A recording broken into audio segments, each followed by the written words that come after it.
ये कहानी है नागिन डांस कर टीम इंडिया का मजाक उड़ाने वाले नागों की।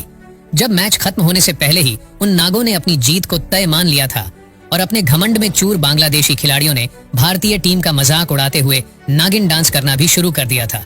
लेकिन तभी मैदान पर बल्लेबाजी के लिए आते हैं दिनेश कार्तिक, जिन्होंने लगभग हारे हुए उस मैच का ऐसा पासा पलट डाला कि फन निकालकर नाचने वाले वो सारे नाग अपने बिल में जा छुपे थे। अनहोनी को होनी बना देने वाली दिनेश कार्तिक की इस पारी का पूरा हाईलाइट वीडियो हम आपको दिखाने जा रहे हैं। लेकिन आगे बढ़ने से पहले आपसे गुजारिश है कि वीडियो पर एक लाइव जरूर 3 देशों के बीच में खेली जा रही थी, भारत, श्रीलंका और बांग्लादेश। जहां भारतीय टीम पहले मैच से ही बेहतरीन क्रिकेट खेलते हुए फाइनल में पहुंच चुकी थी, वहीं श्रीलंका और बांग्लादेश के बीच एक निर्णायक मैच खेला जाता है, जहां महमुदुल्लाह की मात्र 18 गेंदों में खेली गई 44 रनों की ताबड़तोड़ पारी ने बांग्लादेश को विजयी बना दिया। और इस जीत के साथ ही एक बार फिर से बांग्लादेशी नागों का फन बाहर निकल चुका था और उन नागों ने भरे मैदान में नागिन डांस कर श्रीलंकाई खिलाड़ियों के अपमान करने में कोई कमी नहीं छोड़ी थी। और फाइनल के मैच में भारत को हराने का सपना लिए नागों का फन टीम इंडिया का मजाक बनाने के लिए व्याकुल हो रहा था। और टीम इंडिया के लिए सबसे बड़ी समस्या ये थी कि फाइनल के इस मैच के लिए ना तो विराट कोहली टीम में थे और ना ही महेंद्र सिंह धोनी। इनके अलावा हार्दिक पांड्या, भुवनेश्वर कुमार और जसप्रीत बुमराह भी इंजरी के कारण भारतीय टीम का हिस्सा नहीं थे। फाइनल का यह मैच कोलंबो के आर प्रेमादासा स्टेडियम में खेला जा रहा था, जहां टॉस में सिक्का भारत के पक्ष में गिरता है और भारतीय कप्तान रोहित शर्मा ने टॉस जीतकर पहले गेंदबाजी करने का फैसला किया। पहले बल्लेबाजी करने उतरी बांग्लादेश टीम के टॉप ऑर्डर को तो भारतीय गेंदबाजों ने सस्ते में ही पवेलियन का रास्ता दिखा दिया था। चहल की शानदार गेंदबाजी के आगे महज 33 रनों पर ही बांग्लादेश के 3 विकेट गिर चुके थे, जिसमें तमीम इकबाल 15 रन, लिटन दास 11 रन और सौम्या सरकार 1 रन बनाकर पवेलियन वापस लौट चुके थे। और फिर उसके बाद रहीम को भी 9 रनों के निजी स्कोर पर पवेलियन का रास्ता दिखाते हुए भारत को चौथी की सफलता भी दिला डाली। लेकिन फिर यहाँ से शब्बीर रहमान ने मैदान पर अपने पैर जमाते हुए ताबड़तोड़ बल्लेबाजी करना शुरू कर दिया था और उसने मात्र 50 गेंदों पर ही 77 रन कूट डाले थे, जिसके दम पर बांग्लादेश ने निर्धारित 20 ओवर में 164 रनों का टारगेट टीम इंडिया के सामने रख दिया था, जिससे विराट, धोनी और पांड्या की गैर मौजूदगी में ये काम भारतीय टीम के बल्लेबाजों के लिए काफी चुनौतीपूर्ण होने वाला था। फिर शुरू होती है टीम इंडिया की जवाबी कार्रवाई, जहां लक्ष्य का पीछा करते हुए भारत ने 2 विकेट जल्दी गंवा दिए। शिखर धवन 10 रन और सुरेश रैना तो बिना खाता खोले ही पवेलियन वापस जा चुके थे।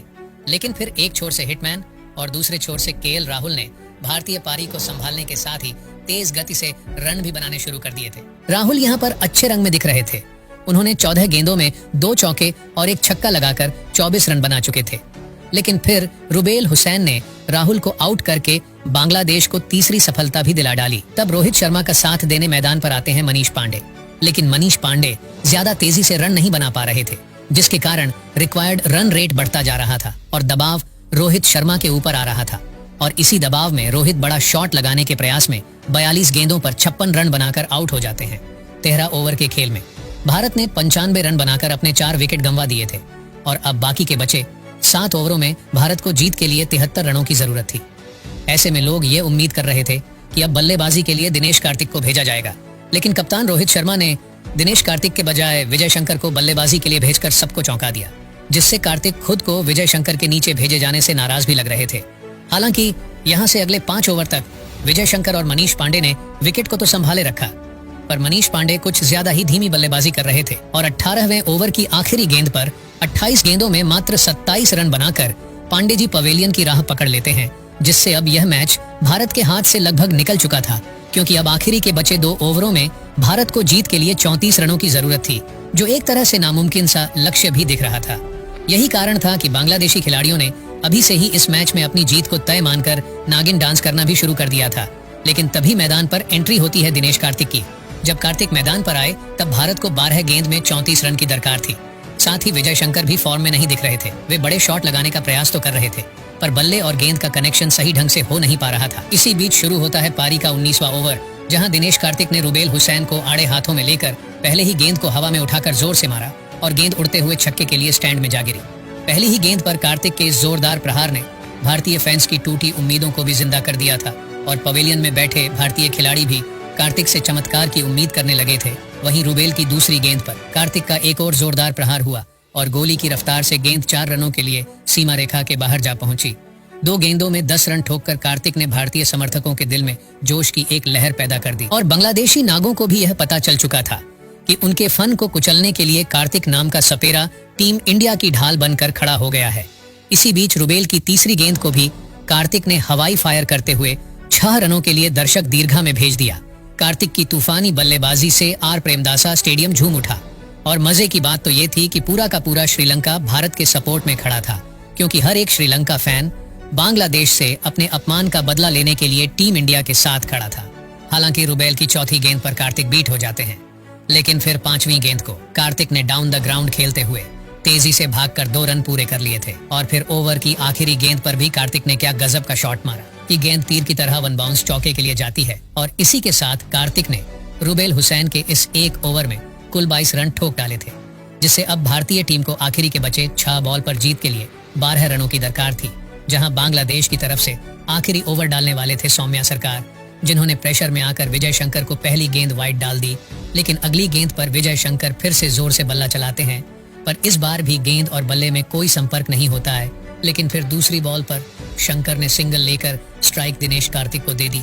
अब भारत को जीत के लिए 4 बॉल में 10 रनों की जरूरत थी, लेकिन ओवर की तीसरी गेंद पर भी मात्र एक सिंगल ही आ पाता है और अब स्ट्राइक एक बार फिर से विजय शंकर के पास थी।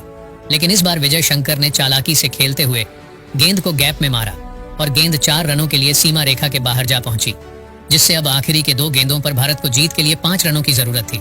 जहां ओवर की 5वीं गेंद पर विजय शंकर ने गेंद को हवा में उठाकर मारा, लेकिन एक बेहतरीन कैच लेकर बांग्लादेश टीम ने विजय शंकर को पवेलियन का रास्ता दिखा दिया, जिससे इस बॉल पर रन तो कोई मिला नहीं। पर अच्छी बात यह थी कि स्ट्राइक पर अब दिनेश कार्तिक आ गए थे। अब आखिरी गेंद पर भारत को जीत के लिए 5 रनों की जरूरत थी। बांग्लादेशी सपोर्ट टीम मैदान से बाहर इंतजार में थे कि यह गेंद खत्म हो और दौड़कर बीच मैदान में जाएं और नागिन डांस करके भारतीय खिलाड़ियों का अपमान करें। लेकिन ओवर की आखिरी गेंद पर दिनेश कार्तिक ने ऑन एफ साइड पर गेंद को उठाकर मारा और गेंद सीधा बाउंड्री लाइन से बाहर 6 रनों के लिए जा पहुंची। और दिनेश कार्तिक ने आखिरी बॉल पर अविश्वसनीय छक्का लगाकर नागों के फन को उठने से पहले ही कुचल करके रख दिया। फिर शुरू होता है बांग्लादेश का रोना धोना और मातम का सिलसिला और टीम इंडिया का सेलिब्रेशन, क्योंकि दिनेश कार्तिक ने वो चमत्कार कर टीम इंडिया को जिता दिया जिसकी किसी ने कल्पना तक नहीं करी थी।